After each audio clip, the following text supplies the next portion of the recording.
택배 상자를 내려놓는 순간 난 그 사람을 알아봤습니다. 12년 만이었어요. 마당 끝에서 빨래를 널고 있던 여자는 등만 보여도 알 수 있었지. 바래진 남색 점프에 짧게 자른 머리카락, 그리고 빨랫줄에 빨래 집게를 무는 그 손놀림까지. 난 차에서 내리지 못했어. 핸들을 쥔 손에 힘이 들어갔고 숨이 막혔습니다. 지연이야. 내 아내였던 사람. 아니, 전 아내. 12년 전 아버지 장례식장에서 이혼 서류를 내밀었던 그 사람이었어요. 더는 못 버티겠어요. 미안해요. 그 말만 남기고 떠났던 사람. 그런데 지금 이 시골 마을 낡은 단독주택 마당에서 빨래를 널고 있다니. 난 차에서 내려 택배 상자를 들고 대문 앞에 섰습니다. 인터폰을 누르려다 손을 멈췄어요. 그때 지연이 몸을 돌렸고 우리의 눈이 마주쳤습니다. 그는 빨래 집게를 떨어뜨렸어요. 바람에 흔들리는 빨랫줄 사이로 보이는 그의 얼굴은 초췌했지만 눈빛만큼은 예전 그대로였습니다. 놀람과 미안함과 그리움이 한꺼번에 담긴 그런 눈빛이었죠. 성호 오빠? 목소리도 예전 그대로였어요. 조금 떨리고 조금 낮아졌지만 내 이름을 부르는 그 억양은 변하지 않았습니다. 난 상자를 들고 서 있을 수밖에 없었어요. 왜 여기 있는 거야? 왜 이렇게 사는 거야? 대문이 열리고 지연이 마당으로 나왔습니다. 우리는 한참을 그렇게 서 있었어요. 12년의 시간이, 서로에게 하지 못한 말들이, 그 사이 흐른 눈물들이 우리 사이에 쌓여 있었습니다. 그런데 지연이 품속에서 낡은 통장 하나를 꺼냈어요. 아버님이 저한테 맡기셨어요. 이걸 언젠가 오빠한테 꼭 전하라고요. 그 순간 난 알았습니다. 이 우연이 우연이 아니라는 것을. 아버지가 어떻게든 우리를 다시 만나게 하려 했다는 것을. 그리고 내 인생이 지금부터 다시 그려질 거라는 것을요. 50살이 된다는 건 이런 기분인가 봅니다. 새벽 4시 반에 일어나 냉동밥을 전자레인지에 돌리고 김치 한 조각과 함께 우겨 넣듯 밥을 먹었어요. 거울을 보니 백발이 또 늘었더군요. 염색할 돈도 시간도 아까웠습니다. 어차피 아무도 내 머리색을 신경 쓰지 않았으니까요. 택배차에 시동을 걸고 물류센터로 향했습니다. 라디오에서는 아침 뉴스가 흘러나왔지만 귀에 들어오지 않았어요. 그저 핸들을 잡고 도로를 달렸습니다. 20년 전 미술교사였던 내가 지금은 하루에 200개가 넘는 택배 상자를 나르는 기사가 됐다는 게 실감나지 않았어요. 그림은 언제 그만뒀지? 아버지가 쓰러지신 게 15년 전이었습니다. 치매 초기 진단을 받으셨을 때 나는 미대 교수가 되겠다며 논문을 쓰고 있었어요. 화실도 있었고 몇 번의 개인전도 열었죠. 하지만 아버지는 혼자 사셨고 나 말고는 돌볼 사람이 없었습니다. 학교에서 수업을 마치고 달려가면 아버지는 가스레인지에 빈 냄비를 올려놓고 계셨어요. 연기가 자욱했고 나는 소화기를 들고 뛰어 들어가곤 했죠. 밤마다 집을 나가시려는 아버지를 붙들고 화장실까지 부축하고 기저귀를 갈아드렸습니다. 그러다 학교 구조조정 명단에 내 이름이 올랐어요. 계약직 교사였던 나는 별다른 항변도 못했습니다. 그렇게 교사 생활도 그림도 모든 게 끝났어요. 지우는 그때 미술치료센터를 운영하고 있었습니다. 처음엔 함께 버텨보려 했어요. 아내가 아버지를 돌보는 동안 내가 센터 일을 도왔고 밤에는 교대로 간병을 했죠. 하지만 아버지의 병은 점점 심해졌고 생활비는 바닥났으며 센터도 결국 문을 닫았습니다. 어느 날 지연이 말했어요. 눈밑이 시커멓게 멍들어 있었고 손은 파스 냄새가 났습니다. 성호 오빠, 저 이제 정말 못 버티겠어요. 난 고개를 끄덕였어요. 그럴 거라 생각했으니까요. 아내를 원망하지 않았습니다. 오히려 미안했지. 이 지옥 같은 시간을 함께 버텨준 것만 해도 고마웠으니까요. 미안해. 내가 부족해서 이렇게 됐어. 지연은 울지 않았습니다.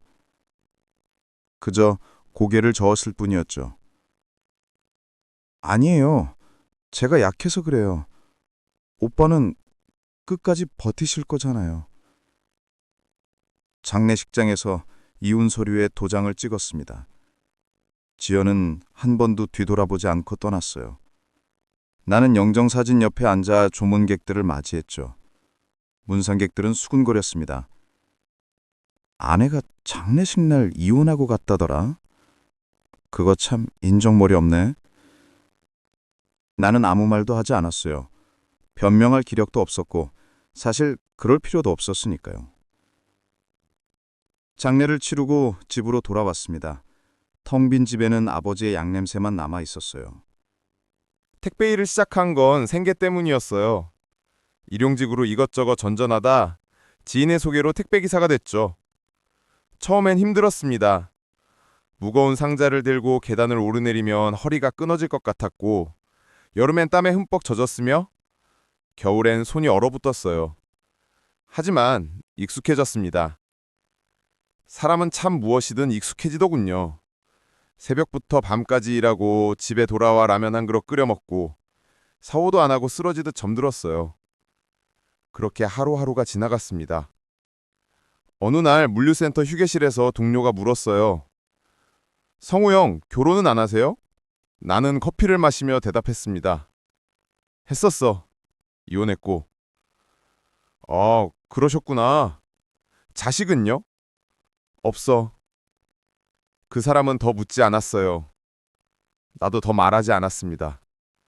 사실 말할 게 없었거든요. 내 인생은 그저 멈춰 있었으니까요. 그림도, 사랑도, 희망도 없는 그냥 버티는 삶이었습니다. 이렇게 늙어가는 거겠지. 그렇게 생각했어요. 12년이 흘렀고 나는 50살이 됐습니다. 백발이 늘었고 허리는 자주 아팠으며 아침마다 진통제를 먹었어요. 하지만 살아야 했습니다. 죽을 용기도 없었고 그냥 익숙했으니까요. 그런데 그날 배송지 주소를 보는 순간 가슴이 철렁했습니다. 청양군 XX면 XX리. 지연의 고향 마을이었어요. 아주 오래전 결혼 전에 한번 가본 적이 있는 곳이었죠. 외진 시골 마을이라 택배도 일주일에 2번만 들어갔습니다. 나는 상자를 싣고 그곳으로 향했어요. 설마 지연이 있을 리 없겠지? 그렇게 생각했습니다. 하지만 가슴 한구석에서는 기대가 꿈틀거렸어요. 혹시, 정말, 혹시라도.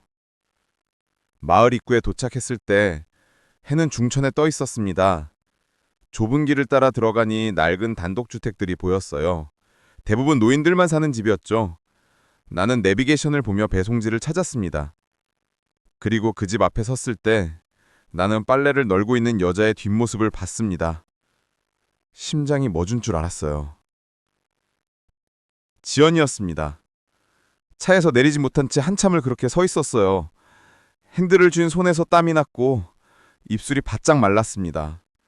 지연은 여전히 빨래를 널고 있었어요. 흰 와이셔츠 하나, 청바지 하나, 수건 2장.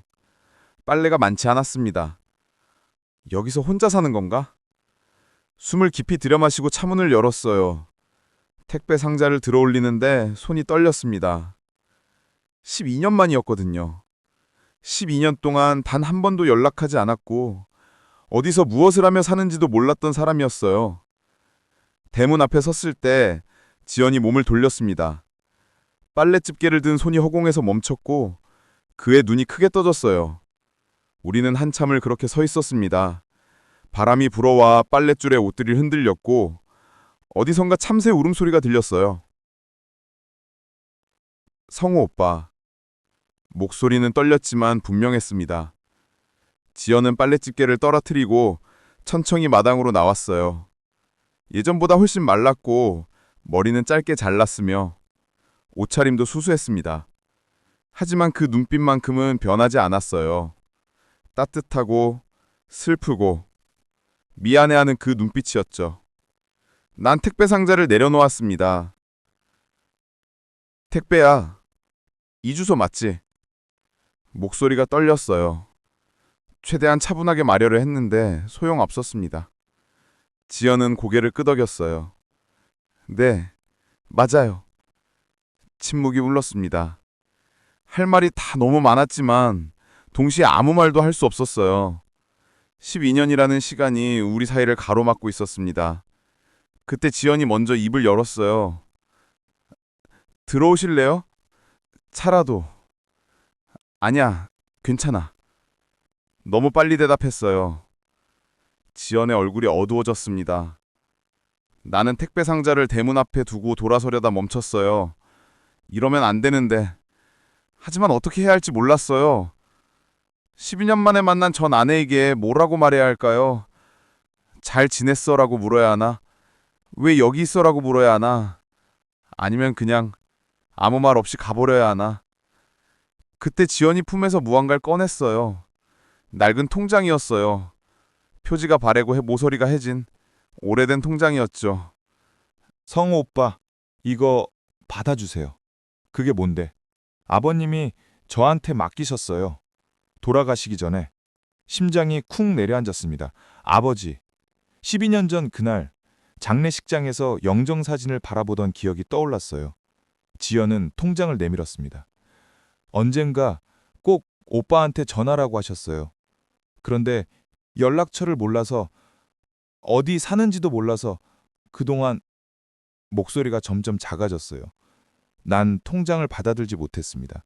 그냥 서 있었죠. 아버지가 왜 너한테 통장을... 잠깐만요. 편지도 있어요. 지연이 다시 집 안으로 들어갔습니다. 나는 대문 밖에 서서 기다렸어요.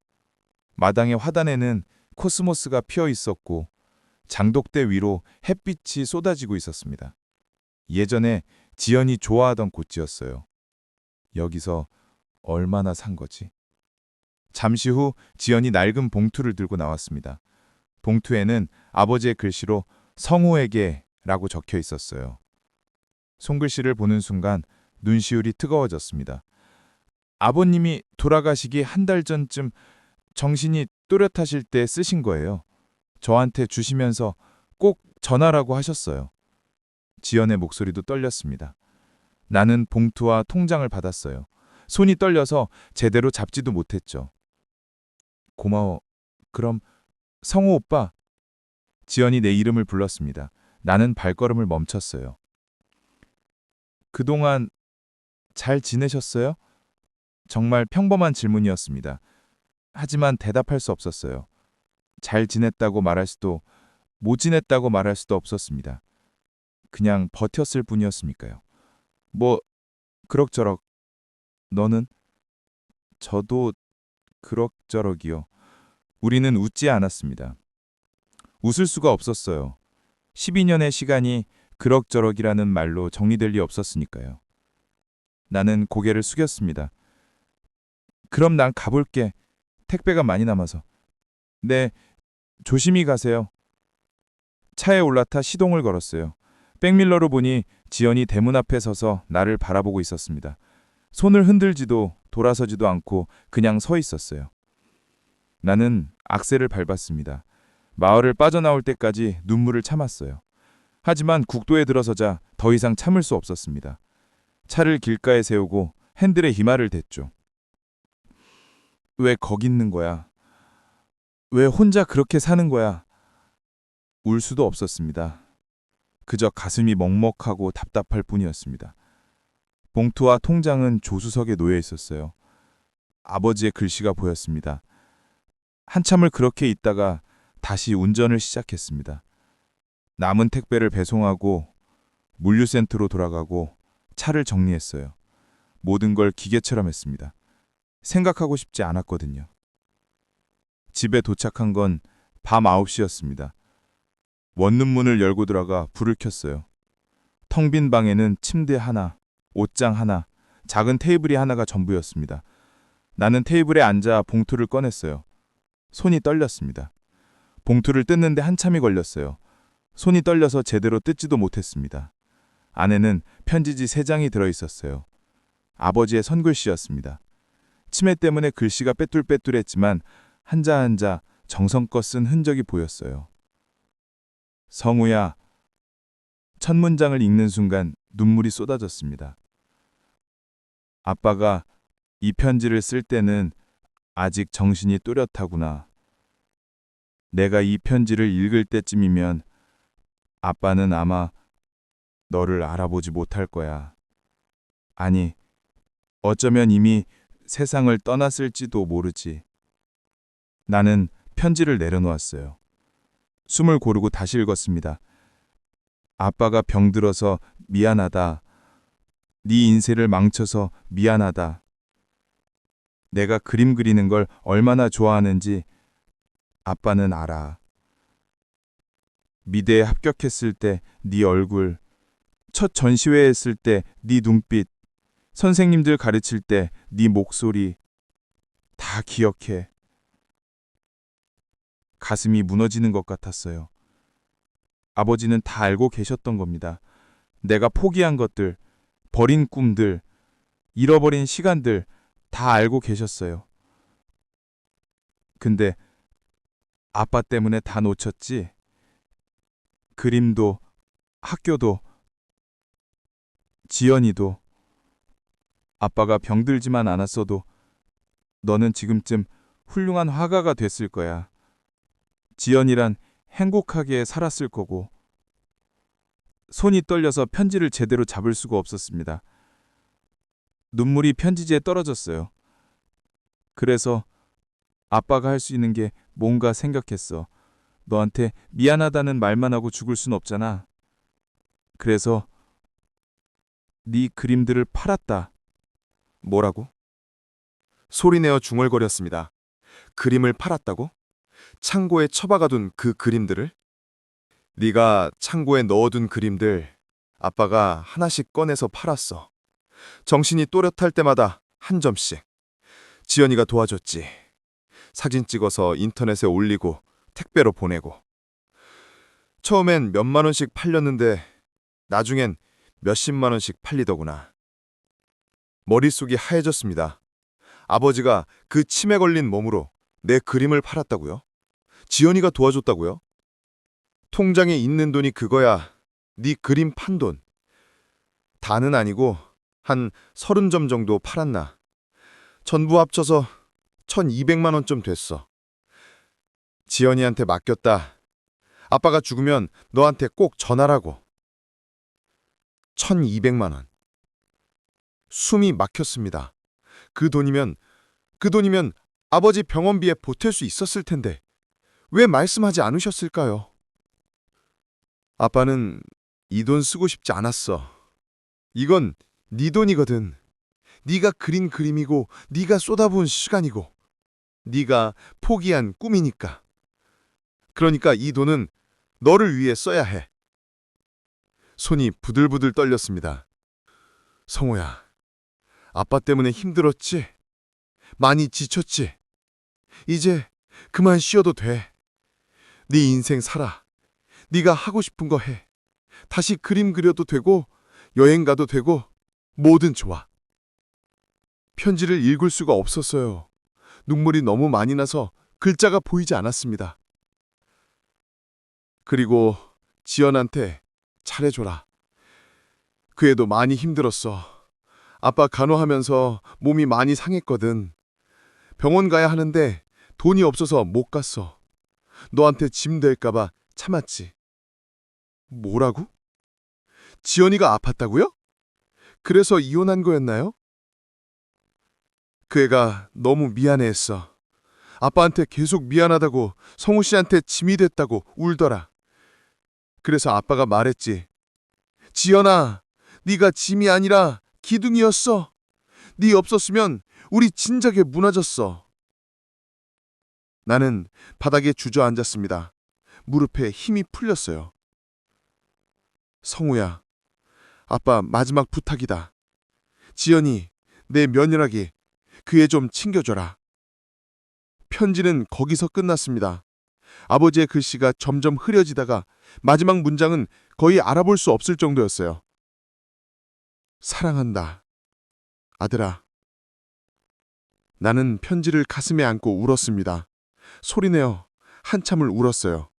12년 동안 참았던 눈물이 한꺼번에 쏟아졌습니다. 아버지에 대한 그리움, 지연에 대한 미안함, 내 자신에 대한 원망, 모든 게 눈물이 되어 흘러내렸어요. 한참을 울고 나서야 통장을 펼쳐봤습니다. 정말로 1,200만 원이 들어있었어요.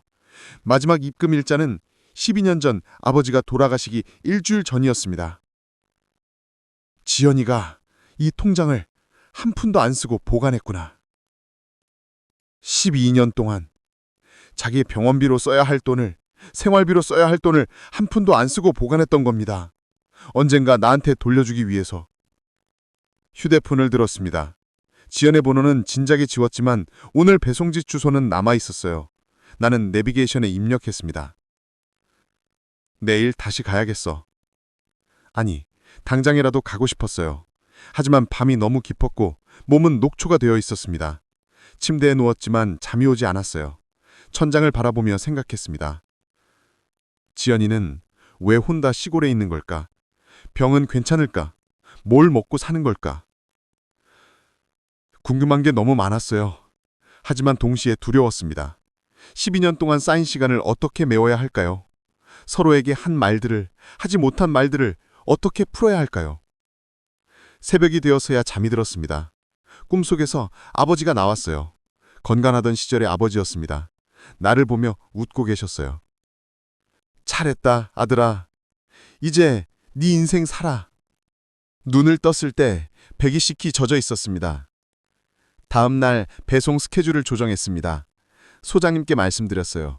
청양 쪽 배송을 내가 맡겠다고. 원래 다른 기사 담당 구역이었는데 바꿔달라고 부탁했죠.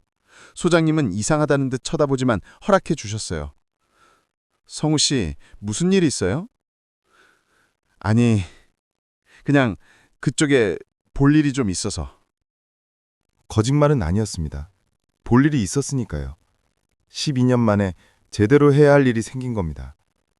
차에 짐을 싣고 출발했어요. 새벽 5시였습니다. 평소보다 1시간 일찍 나온 거였죠. 청양까지 가는 길이 멀었고 다른 배송지들도 들러야 했으니까요. 하지만 머릿속은 온통 지연 생각뿐이었습니다. 뭐라고 말하지? 어떻게 시작하지? 국도를 달리며 계속 생각했어요. 아버지 편지 얘기를 꺼내야 할까? 통장은 어떻게 돌려줘야 할까? 아니, 그보다 먼저 물어봐야 할 게 있었습니다. 몸은 괜찮은지, 병원은 다니는지, 혼자 어떻게 사는지. 신호등에 멈춰섰을 때 백미러로 내 얼굴을 봤어요. 백발이 수북하고 주름이 늘었으며 눈 밑에는 다크서클이 자리 잡고 있었습니다. 50살 택배기사의 얼굴이었죠. 이런 모습으로 만나려니 부끄럽네. 하지만 어쩔 수 없었어요. 이게 지금 내 모습이었으니까요. 오전 11시쯤 그 마을에 도착했습니다. 이번에는 배송할 물건이 없었어요. 그냥 온 겁니다. 지연의 집 앞에 차를 세웠어요. 마당에는 아무도 없었습니다. 빨랫줄에 걸린 빨래만 바람에 흔들리고 있었죠. 대문 앞에 서서 한참을 망설였습니다. 인터폰을 눌러야 하는데 손이 떨렸어요. 그때 대문이 열렸습니다. 지연이었어요. 장바구니를 들고 나오다가 나를 발견하고 멈췄습니다. 성호 오빠! 안녕? 어색한 인사였습니다. 지연은 장바구니를 내려놓았어요. 무슨 일로 오셨어요? 어제 편지 읽었어. 지연의 얼굴이 굳었습니다. 고개를 숙였어요. 그러셨구나. 들어가서 얘기 좀 할까? 지연은 잠시 망설이더니 고개를 끄덕였습니다. 대문을 열고 마당으로 들어섰어요. 작은 집이었습니다.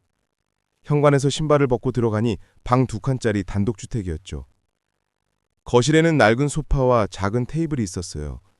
벽에는 달력 하나, 시계 하나가 전부였습니다. 지연이 물을 따라왔어요. 앉으세요. 소파에 앉았습니다. 지연은 내 맞은편에 앉았어요. 우린 한참 아무 말도 하지 않았습니다. 벽시계 소리만 똑딱똑딱 울렸죠. 내가 먼저 입을 열었어요. 아버지가 내 그림 파셨다면서. 네, 정신이 또렷하실 때마다 그림 얘기를 하셨어요. 성호 오빠 그림은 좋은 그림인데 왜 팔지 않느냐고요. 그래서 제가 사진 찍어서 중고 미술품 사이트에 올렸어요. 지연의 목소리는 조용했습니다. 처음엔 안 팔렸어요. 한두 달씩 걸렸죠. 그런데 한 점이 팔리고 나니까 그 사람이 또 찾더라고요. 좋은 그림이라고. 그래서 계속 올렸어요. 아버님이 돌아가실 때까지. 왜 나한테 말 안 했어? 말할 수 없었어요. 지연은 손을 꼭 쥐었습니다. 제가 떠났잖아요. 가장 힘들 때 혼자 두고 떠났는데 무슨 얼굴로 연락을 해요. 통장도 그래서 못 드렸어요. 연락처도 몰랐고 찾아갈 용기도 없었고. 아버지 편지에 너도 아팠다고 하던데. 지연의 손이 떨렸습니다. 괜찮아요. 지금은. 무슨 병이었는데. 위암이었어요. 초기였는데 잘 버텼어요. 아버님도 아프시고 성오빠한테 짐이 될까봐. 심장이 내려앉았습니다. 지금은? 수술했어요. 2년 전에. 지역 보건소에서 무료 검진 받다가 발견됐고 의료급여로 수술했어요. 다행히 잘 떼어냈대요. 재발은 안 했고? 아직까진 괜찮아요. 정기검진 받으면서 살고 있어요. 지연은 담담히 말했지만 내 가슴은 무너지고 있었습니다. 12년 전 그 사람이 이혼을 요구했을 때 나는 그저 포기했다고 생각했습니다. 지쳤다고, 더 이상 못 버티겠다고. 하지만 진짜 이유는 병이었던 거예요. 나한테 짐이 되고 싶지 않아서 혼자 버티겠다고 떠난 거였죠. 왜 말 안 했어? 목소리가 떨렸습니다. 말하면 오빠가 또 짊어지잖아요. 아버님 병수발에 생활고에 거기 아픈 아내까지. 그럼 오빠는 완전히 무너질 것 같았어요. 그래도 미안해요. 정말 미안해요. 지연이 고개를 숙였습니다. 어깨가 떨렸어요. 나는 주먹을 쥐었습니다. 화가 났어요. 하지만 지연한테 화가 난 게 아니었습니다. 아무것도 몰랐던 내 자신한테, 무기력했던 내 모습에게, 그 시절 우리를 짓눌렀던 가난과 병과 절망에게 화가 났어요. 지연아, 네, 이제 어떻게 살 거야? 여기서 계속? 지연이 고개를 들었습니다. 눈가가 붉었어요. 모르겠어요. 그냥 하루하루 버티는 거죠, 뭐. 똑같았습니다. 나랑 똑같이 그냥 버티며 살고 있었어요. 꿈도 희망도 없이 그저 하루하루 견디며. 이러면 안 되는데. 나는 통장을 꺼냈습니다. 이거 받아. 아니에요. 그건 오빠 돈이에요. 절반은 네 거야. 네가 사진 찍고 올렸잖아. 아버지도 너한테 감사하다고 하셨고. 아니에요. 전 아무것도. 지연아. 내가 목소리를 높였습니다. 지연이 깜짝 놀라 나를 봤어요. 너 없었으면 아버지 제대로 간호도 못했어. 이 돈도 없었고. 그러니까 네 목 받아. 제발. 지연은 아무 말도 하지 않았습니다. 그저 눈물만 흘렸어요.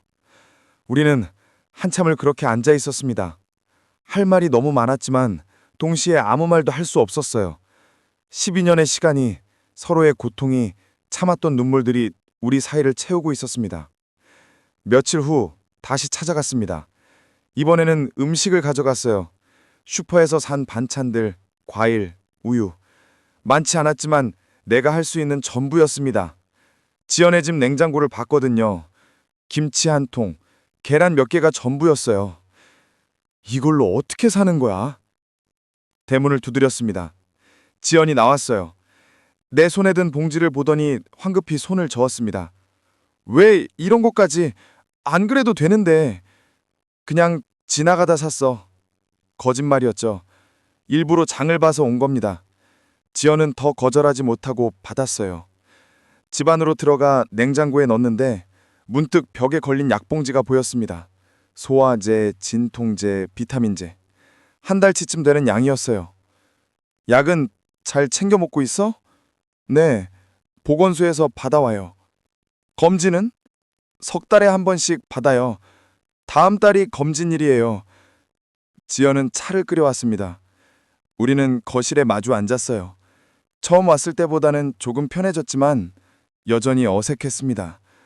상호 오빠는 계속 택배 일 할 거예요? 글쎄, 달리 할 수 있는 게 없어서. 그림은요? 멈칫했습니다. 그림? 12년 동안 한 번도 붓을 잡지 않았던 그 단어였어요. 안 그려, 이제. 왜요? 그렇게 좋아하셨잖아요. 좋아하는 것만으로는 못 먹고 살잖아. 차가운 대답이었습니다. 지연이 고개를 숙였어요. 미안해요. 괜한 질문했네요. 아니, 나야만 퉁명스럽게 말해서. 침묵이 흘렀습니다. 나는 창밖을 바라봤어요. 마당에는 작은 텃밭이 있었고 상추와 고추가 자라고 있었습니다. 손수 가꾸는 모양이었어요. 저기 혼자 가꿔? 네, 할 일도 없고 돈도 아끼려고. 힘들지 않아? 괜찮아요. 익숙해요. 익숙해요. 나랑 똑같은 말이었습니다. 우리는 둘 다 익숙해진 거예요. 버티는 삶에, 포기하는 일상에. 그때 지연이 갑자기 몸을 웅크렸습니다. 어디 아파? 얼굴이 새하얘졌어요. 식은땀이 났고 입술을 깨물었습니다. 괜찮아요. 금방 나아요. 거짓말 마. 어디가 아픈데? 배가 가끔 이래요. 수술 자리가. 내 손이 떨렸습니다. 병원 가야 하는 거 아니야? 아니에요. 진통제 먹으면 돼요. 지연이 일어서려다 비틀거렸어요. 나는 얼른 부축했습니다. 앉아있어. 약 어딨어? 부엌 찬장에. 부엌으로 달려가 약을 찾았어요. 진통제를 꺼내 물과 함께 가져왔습니다. 지연이 약을 먹고 소파에 누웠어요. 죄송해요. 갑자기 이러네. 말도 안 되는 소리 하지 마. 병원 가, 지금 당장. 정말 금방 나아져요. 지연아. 목소리가 커졌습니다. 지연이 놀라 나를 봤어요.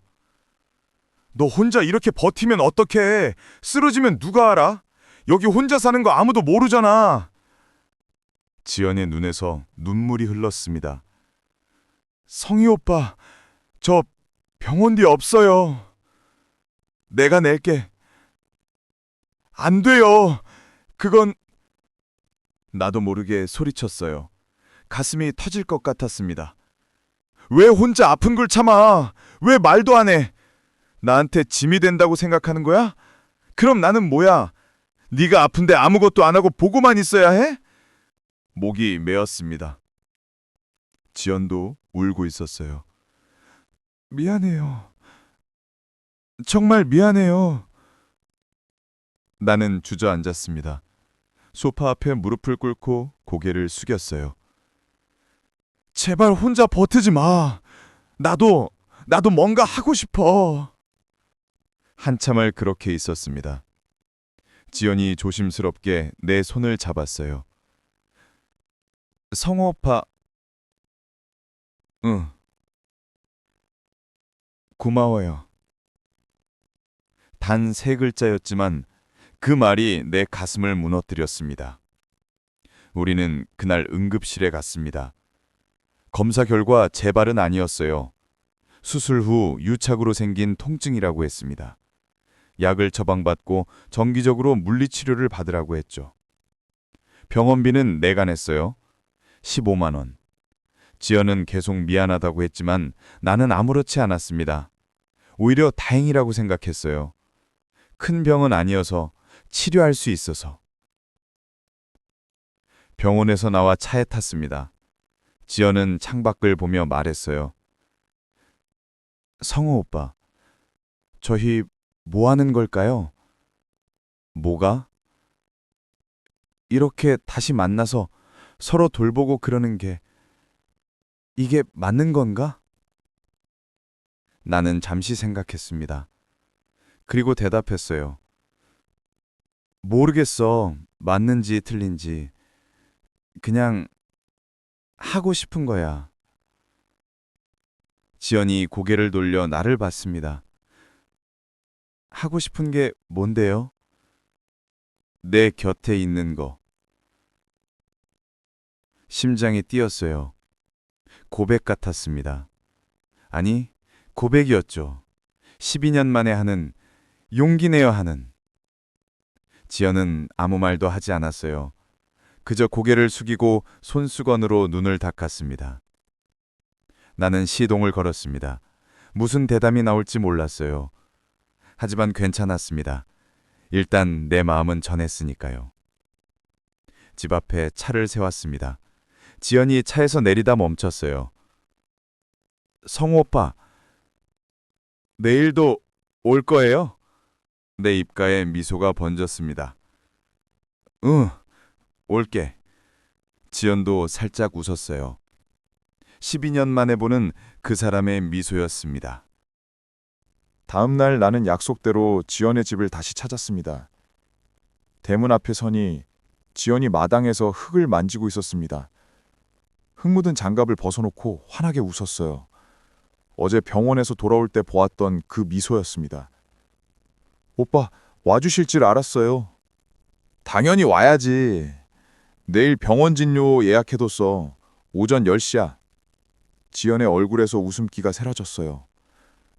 오빠, 고마운데 저 돈 없어요. 병원비는 내가 낸다고 했잖아. 우리 아버지가 네 헌신에 대한 고마움으로 남겨주신 돈이야. 그 돈을 네가 아프지 않고 쓰는 게 아버지 뜻이야. 지연은 아무 말도 하지 못했습니다. 그저 고개를 숙였어요. 자, 앉아봐. 나는 마당 평상에 앉으며 옆자리를 두드렸습니다. 지연이 내 옆에 조심스럽게 앉았어요. 햇볕이 따뜻했고 코스모스 향이 났습니다. 지연아, 우리 다시 시작할까? 내 입에서 나온 말은 계획에 없던 말이었습니다. 하지만 후회하지 않았어요. 이 사람 없이는 내 인생도 내 꿈도 없다는 것을 깨달았으니까요. 지연이 깜짝 놀라 나를 쳐다봤습니다. 눈이 커졌고 입이 떨렸어요. 오빠, 무슨 말을? 결혼하자는 말이 아니야. 그냥 함께 살자는 말도 아니야. 우리 다시 친구부터 시작할 수도 있고 연인부터 시작할 수도 있고 뭐든 좋아. 그냥 혼자 아파하지 말고 혼자 버티지 말자는 거야. 내가 네 곁에 있어 줄게. 겁쟁이처럼 이러지 마. 용기 내서 말해. 내 속마음과는 달리 입술은 계속 머뭇거렸습니다. 오빠, 저는 아버님 간호하다가 몸이 상한 사람이에요. 그리고 오빠한테 이혼 서류를 내밀었던 사람이죠. 오빠 인생 망가뜨린 사람이라고요. 아니야. 네가 아니었으면 아버지 그 병수발을 내가 혼자 다 감당했을 거고 아마만 버티지 못하고 무너졌을 거야. 너는 나를 살려준 사람이야. 아버지도 그렇게 말씀하셨어. 나는 아버지 편지를 다시 꺼내 지연에게 보여줬습니다. 특히 마지막 문장. 지연이, 내 며느라기 그 애 좀 챙겨줘라. 부분을 손가락으로 가리켰어요. 봐, 아버지는 너를 끝까지 며느리라고 생각하셨어. 네가 얼마나 고마웠으면 이 통장을 너한테 맡기셨겠어? 이건 돈이 아니야, 지연아. 약속이야. 너를 잊지 않겠다는, 그리고 우리를 다시 이어주겠다는 아버지의 약속. 지연의 눈에서 다시 눈물이 흘렀습니다. 하지만 이번에는 슬픔의 눈물이 아니었어요. 희망과 감격이 섞인 눈물이었죠. 그는 내 손에 들린 편지를 조심스럽게 잡고 눈물을 닦았습니다. 오빠, 통장에 있는 돈 저 하나도 안 썼어요. 언젠가 오빠한테 돌려줘야 한다고 생각해서. 힘들 때도 있었지만 이 돈은 오빠의 꿈이잖아요. 지연은 꿈이라는 단어를 강조했습니다. 그 단어가 내 가슴을 강타했어요. 나한테는 네가 꿈이야, 지연아. 나는 용기 내서 지연의 손을 잡았습니다. 그의 손은 작고 따뜻했지만 거칠고 굳은 살이 박혀 있었습니다. 이제 그 통장 우리 둘이 함께 써야지. 아버지의 약속이잖아. 네 병원비도 내고 우리 먹고 살 돈도 하고, 그리고 우리 다시 그림 그릴까? 지연이 고개를 들었습니다. 눈이 반짝였어요. 그림이요? 응. 아버지 편지에 네 그림판 돈이라고 했잖아. 그럼 이 돈은 새로운 그림을 그릴 종잣돈인 거야. 다시 시작하라는 신호인 거지. 나도 이제 그만 버티는 삶을 끝내고 싶어. 나는 지연의 손을 놓지 않았습니다. 너는 미술 치료를 다시 시작하고 나는 그림을 다시 그려. 이 시골 마을 조용하고 공기 좋고 딱 좋잖아. 이 폐교를 빌려서 마을 갤러리를 여는 거야. 지연의 눈이 점점 커졌습니다. 놀람과 기대가 뒤섞인 눈빛이었죠. 마을 갤러리요? 응. 낮에는 아이들 가르치고 저녁에는 마을 어르신들 무료 미술 수업 해드리고, 네 미술 치료 경력이랑 내 교사 경력이랑 합치면 뭐든 할 수 있을 것 같아. 나는 열정적으로 말했습니다. 12년 만에 내 입에서 꿈과 희망이라는 단어가 나왔어요. 그거 정말 좋은 생각 같아요. 하지만 너무 무리가 아닐까요? 무리는 없어. 우리 둘이 함께하면 되잖아. 나 혼자 택배 나르는 것보다 너 혼자 아픈 몸으로 버티는 것보다 훨씬 나은 삶이 될 거야. 나는 지연을 보며 활짝 웃었습니다. 12년 만에 나는 진심으로 웃었어요. 지연도 따라 웃었습니다. 그 웃음은 세상에서 가장 아름다운 그림 같았어요. 그래, 이게 맞는 거지. 혼자가 아니라 함께. 우리는 그날 늦게까지 이야기했습니다. 폐교를 개조하는 비용, 마을 사람들의 반응, 프로그램 구성, 모든 것이 새롭고 흥미로웠어요. 밤하늘의 별이 유난히 밝았습니다. 오빠, 꿈 같아요. 꿈 아니야. 현실이야. 이제부터 우리가 함께 만들어갈 현실. 지연은 깊은 한숨을 쉬었습니다. 그 한숨에는 지난 12년의 고통과 상처가 담겨 있었어요. 이제 다시는 혼자 아프지 마. 나는 지연의 어깨를 감쌌습니다. 그는 내 어깨에 기대왔고 우리는 한참을 그렇게 밤하늘을 바라봤습니다. 그 다음 주 나는 물류센터에 사직서를 냈습니다. 소장님은 의아해 하셨지만 나는 웃으며 대답했어요. 이제 택배 대신 꿈을 배송하려고요. 소장님은 무슨 말인지 모르겠다는 표정이었지만 나는 괜찮았습니다. 내 삶의 새로운 챕터가 시작되었으니까요. 퇴직금은 얼마 되지 않았지만 아버지의 통장과 합치니 폐교 개조 비용으로는 충분했어요. 지연과 나는 매일 폐교로 향했습니다. 오랫동안 비어있던 학교는 먼지가 가득했고 유리창은 깨져 있으며 운동장에는 잡초가 무성했습니다. 이게 정말 갤러리가 될까요? 지연이 걱정스러운 표정으로 물었어요. 그럼 우리 둘이 함께 칠하면 되지. 너는 미술 치료사잖아. 이 낡은 건물을 치유하는 일부터 시작하자. 우리는 함께 페인트 칠을 했습니다. 지연은 흰색을 좋아했고 나는 푸른색을 좋아했어요. 그래서 교실은 흰색과 푸른색이 조화든 밝은 공간으로 변해갔습니다. 함께 땀 흘리고 함께 밥을 먹고 함께 미래를 그렸습니다. 함께라는 단어가 이렇게 좋았던가? 어느 날 페인트 칠을 하다 내가 지연에게 물었습니다. 지연아, 너 이혼 서류 내밀었을 때 정말 나한테 미안해 했지? 지연이 붓을 멈추고 나를 봤습니다. 미안함보다 더 큰 건 고마움이었어요. 고마움? 네. 제가 아픈 걸 알고도 오빠는 저를 원망하지 않았잖아요. 그냥 받아줬죠. 그때 깨달았어요. 아, 이 사람이 나를 진짜 사랑하는구나. 그래서 더 떠나야 한다고 생각했어요. 사랑하니까 짐이 될 수 없다고. 바보. 사랑하면 짐을 져야지. 혼자 내려놓는 게 아니라. 그게 저의 이기심이었을까요? 아니, 그건 내 용기였어. 나를 살리려고 혼자 아픔을 감당한 용기. 우리는 서로에게 미안함과 고마움을 전했습니다.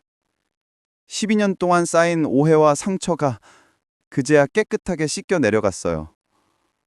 폐교 개조는 2달 만에 끝났습니다. 교실 하나는 미술치료실로, 다른 하나는 마을 어르신들의 쉼터 겸 교실로 만들었어요. 강당은 작은 갤러리가 됐죠.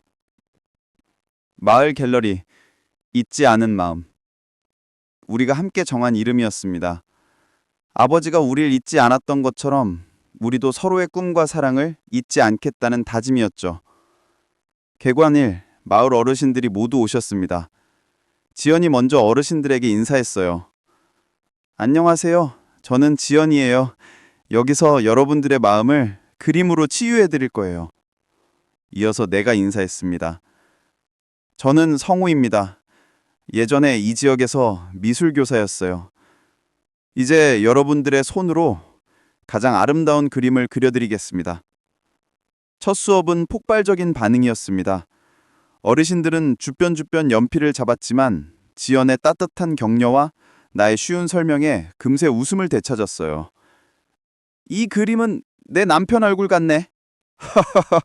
아이고, 내 그림에 웬 주름이 이렇게 많다냐. 수업이 끝나고 지연과 나는 텅 빈 갤러리에 앉았습니다. 지연아, 우리 이 돈으로 정말 멋진 그림을 그렸다. 그치? 네, 아버지의 통장이 붓이 되어졌네요. 우리는 함께 웃었습니다. 그 통장의 돈은 반년 만에 거의 다 썼어요. 하지만 돈은 사라졌어도 그보다 더 귀한 것을 얻었습니다.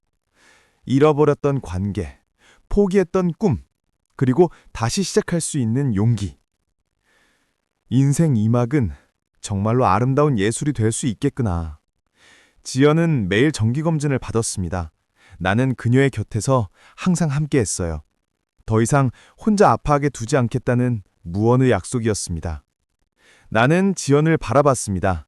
12년 전 이혼 서류를 내밀고 떠났던 그 여인. 홀로 아픔을 감당하며 나를 살리려 했던 그 여인. 이제는 내 곁에서 함께 꿈을 꾸는 나의 동반자. 지연아, 네 오빠? 아버지 말씀이 맞았어. 어떤 말씀이요? 나는 노을 진 창가를 가리켰습니다. 아버지는 통장과 편지로 우리를 다시 이어주셨잖아. 그때는 몰랐지. 아버지의 그 마음이 이 모든 걸 시작하게 할 줄은. 나는 깊은 숨을 내쉬었습니다. 기적은 멀리서 오는 게 아니야. 지연이 고개를 끄덕이며 내 말을 이었습니다. 서로를 잊지 않은 마음, 그게 기적이지. 우리는 서로를 마주봤습니다. 눈빛에는 신뢰와 사랑, 그리고 감사함이 가득했어요. 잃어버렸던 모든 것이 아버지의 마지막 약속과 지연의 헌신적인 사랑으로 되찾아진 순간이었습니다. 이제 다시는 놓치지 않을 거야. 이 사람도, 이 꿈도, 이 따뜻한 마음도. 나는 자리에서 일어났습니다. 이제는 더 이상 무거운 택배 상자를 나르지 않아도 됩니다. 내 손에는 붓이 들려있고 내 곁에는 지연이 있어요. 내 삶은 이제 가장 아름다운 예술이 되었습니다. 지연아, 저녁은 뭐 먹을까? 오빠가 좋아하는 된장찌개 끓여놨어요. 우리는 손을 잡고 강당을 나섰습니다. 문 밖에는 해가 지고 있었지만 우리 인생에는 다시 떠오르는 태양이 비추고 있었어요. 인생은 언제든 다시 그릴 수 있다. 상처를 넘어 용기를 낼 때. 시청자 여러분, 저의 이야기 어떠셨나요? 제 이야기는 한 남자의 몰락과 한 여자의 헌신, 그리고 돌아가신 아버지의 마지막 약속으로 다시 이어진 인생 2막의 기록입니다. 저 성우는 택배 상자를 나르는 기사에서 이제는 잃어버린 꿈과 사랑을 되찾은 50대의 화가가 되었습니다. 제 곁에는 저의 가장 소중한 동반자 지연이 있고요. 살면서 우리는 얼마나 많은 것을 포기하고 잊고 살았나요? 저는 그림을 잊고, 지연이는 자신을 잊었으며 우리는 서로를 잃었습니다. 하지만 진짜 기적은 통장에 찍힌 돈이 아니라 끝까지 누군가를 기억한 마음이라는 것을 깨달았습니다. 아버지의 사랑, 그리고 지연의 따뜻한 헌신이 저를 다시 살게 했어요. 용서와 회복은 늦지 않습니다. 나이가 들어도 상처가 깊어도 우리 삶은 언제든 다시 그려질 수 있어요. 여러분도 혹시 잊고 지낸 꿈이나 미안한 마음을 전하지 못한 누군가가 있다면 주저하지 마세요. 지금이 바로 그 용기를 낼 때입니다. 여러분의 인생도 가장 아름다운 예술이 될 수 있습니다. 긴 시간 저의 이야기 함께 들어주셔서 진심으로 고맙습니다. 여러분의 삶에도 저처럼 따뜻하고 감동적인 잊지 않은 마음의 기적이 일어나기를 간절히 응원할게요. 다음 이야기에서도 건강한 모습으로 다시 만날 수 있도록 저의 마을 갤러리에 응원의 댓글과 좋아요, 그리고 구독 버튼 꼭 눌러주시면 감사하겠습니다. 늘 건강하시고 늘 행복하세요. 다음에 꼭 다시 만나요. 안녕히 계세요.